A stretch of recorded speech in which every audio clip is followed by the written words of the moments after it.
Apa tujuan dari adanya pemilu?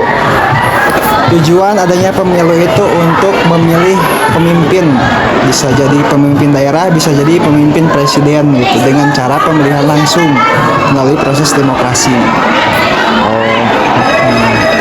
Terus Apa dampak terjadinya kecurangan? dampaknya, kalau misalnya dampaknya ke negara, proses pemilu itu anggarannya luar biasa mahal gitu. Jadi kalau misalnya ada kecurangan, bisa jadi itu pemilihan ulang. Jadi pemilu itu diulangi kembali gitu dengan tahapan yang awal gitu. Akhirnya itu bisa merugikan negara dari segi anggaran. Itu salah satu contohnya. Kapan kecurangan pemilu terjadi?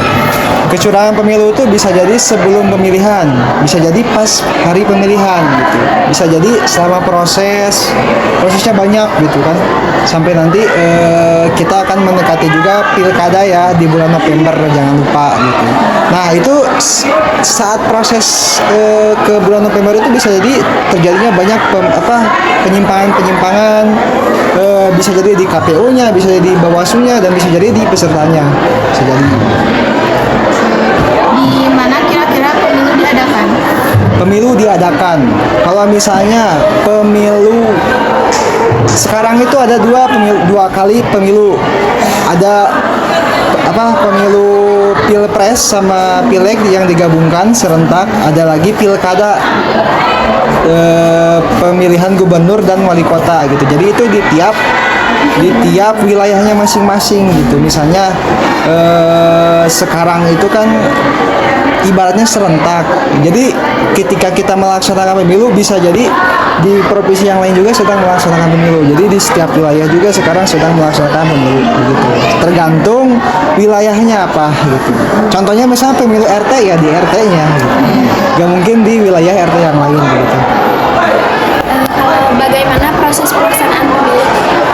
Prosesnya itu sebetulnya panjang ya, karena mungkin ada beberapa divisi juga, terkhususnya KPU yang melaksanakan tahapan pemilu gitu.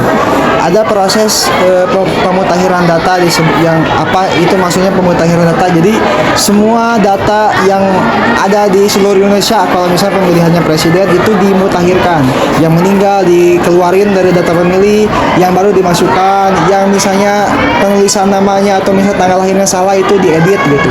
Itu proses pemutakhiran data. Itu sampai berbulan-bulan, 3 bulan sampai 6 bulan. Terus ada proses yang disebutnya persiapan logistik. Nanti kemudian proses ada pencalonan juga, pendaftaran dan lain-lain. Itu sebetulnya panjang sekali prosesnya. Mungkin itu gambarannya. Siapa yang melakukan kecurangan? Siapapun bisa. Kalau contohnya kita juga bisa melakukan kecurangan dalam pemilu, bisa. Semisal mungkin kita mengambil di TPS ya, ada yang pernah milih belum ya? Misalnya datang ke TPS, kebetulan panitianya salah memberikan surat suara, yang harusnya 1 jadi 2, tidak dibalikin lagi. Ambil sama kita dua-duanya terus dicoblos, itu juga kecurangan untuk kita. Siapapun bisa melakukan kecurangan gitu. Termasuk KPU, termasuk Bawaslu, siapapun, termasuk pesertanya juga. Ada lagi pertanyaan? Sudah saja begitu Pak. Siap kalau begitu.